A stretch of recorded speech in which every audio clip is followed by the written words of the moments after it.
সারা বছর মানুষ মেরে শহীদ দিবস পালন করে তৃণমূল ধিক্কার। গণতন্ত্রের রক্ষাকারী রাস্তায় ফেলে মারছে নারী কার স্বার্থে তৃণমূল জবাব দাও। গণতন্ত্রের রক্ষাকারী রাস্তায় ফেলে মারছে নারী কার স্বার্থে তৃণমূল জবাব দাও। আইন যদি সমান হয় আমার জন্য কেন নয় তৃণমূল জবাব দাও।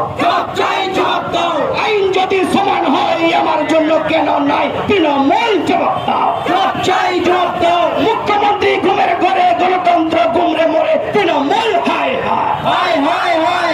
মুখ্যমন্ত্রী ঘুমের ঘরে গণতন্ত্র গুমরে মরে তৃণমূল ধিক্কার। দলের ছেলের অত্যাচারে ভয় পিসি নির্বিকারে মানছি না মানবো না। দলের ছেলের অত্যাচারে ভয় পিসি নির্বিকারে মানছি না মানবো না। চোর পুলিশ ভাই রাজ্যে গণতন্ত্র নাই এই